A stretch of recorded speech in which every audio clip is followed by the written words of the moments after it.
నకిలీ విత్తనాలు మరియు వాటిని తయారు చేయే పరికరాలు సీజ్.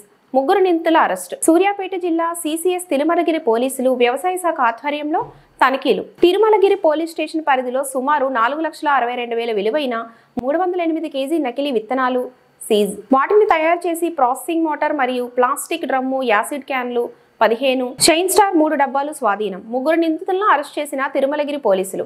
నకిలీ విత్తనాలు అమ్మి వ్యవసాయానికి రైతులకు నష్టం కలిగిస్తే కఠిన చర్యలు తప్పవు. నకిలీ విత్తనాలు అమ్మితే పీడీ యాక్ట్ నమోదు చేస్తాం. రైతులు విత్తన నాణ్యతను తనిఖీ చేసుకోవాలి. వ్యవసాయ అధికారుల సలహాలు తీసుకోవాలి. కంపెనీ లేబుల్ ఉన్న విత్తనాలు నమ్మకమైన డీలర్స్ వద్ద విత్తనాలు కొనుగోలు చేయడం మేలు.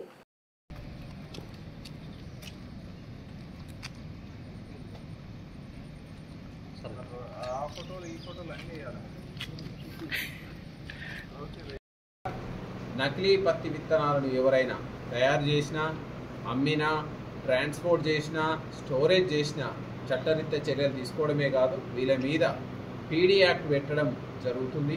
సో కఠినంగా వ్యవహరించడం జరుగుతుంది. అల్టిమేట్ ప్రభుత్వం యొక్క ఉద్దేశం, పోలీస్ శాఖ ఉద్దేశం, రైతులు ఎవ్వరూ కూడా ఈ నకిలీ విత్తనాల బారిన పడకుండా మంచి నాణ్యమైనటువంటి విత్తనాలు, ఇదే రేట్లో నాణ్యమైన విత్తనాలు వస్తాయి. వీళ్ళు చూపేటువంటి ఆశలకు రైతులు ఎవరు కూడా నమ్మొద్దు.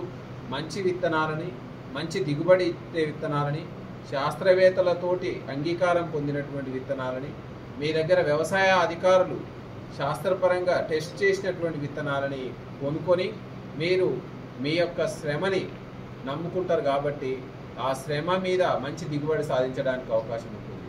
ఈ విధమైనటువంటి నకిలీ విత్తనాలకు మేబీ తక్కువ రేట్లో వస్తున్నాయని నమ్మో, లేకపోతే ఇంకొకరు ఎవరో చెప్పిన మాటలు వినో ఈ నకిలీ విత్తనాలను మీరు సాగు చేసుకున్నట్లయితే ఇబ్బందులు ఎదుర్కోవాల్సి వస్తుంది. కాబట్టి దయచేసి పోలీస్ డిపార్ట్మెంట్ విజ్ఞప్తి ఏంటంటే మంచి విత్తనాలని, నాణ్యమైన విత్తనాలని, మంచి లేబులింగ్, ప్యాకింగ్ అన్ని సురక్షితమైనటువంటి ప్యాకింగ్ ఉన్న విత్తనాలను వాడండి.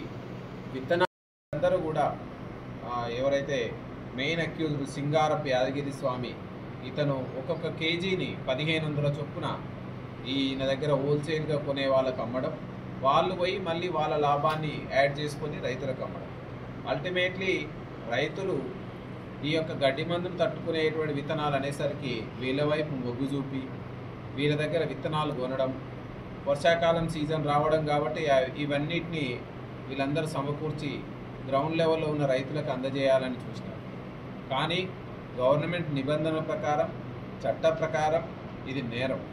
సో ఎవరైనా విత్తనాలని సరైన పద్ధతిలో పరీక్షలు జరపకుండా, నాణ్యత పరీక్షలు జరపకుండా, జర్మినేషన్ పరీక్షలు జరపకుండా వీటిని అమ్మడం, తయారు చేయడం, ట్రాన్స్పోర్ట్ చేయడం, స్టోరేజ్ చేయడం చట్టరీత్యా విరుద్ధం. దీనికి లీగల్గా యాక్షన్ తీసుకోవడం జరుగుతుంది. ఇవన్నిటిని తీసుకెళ్తే సరైన అనుకూలమైనటువంటి వాతావరణం లేకపోతే అల్టిమేట్లీ సామాన్యమైనటువంటి రైతులు ఇబ్బంది పడతారు. వాళ్ళు ఎంతో ఆరుగాలాలు పనిచేసినటువంటి ఈ యొక్క పత్తి విత్తనాల మీదనే వాళ్ళ యొక్క మంచి పత్తిని దిగుబడి సాధించాలంటే వాటి కళలు వీళ్ళ యొక్క ఆశలతోటి అవి నీరుగారిపోయే అవకాశం ఉంది.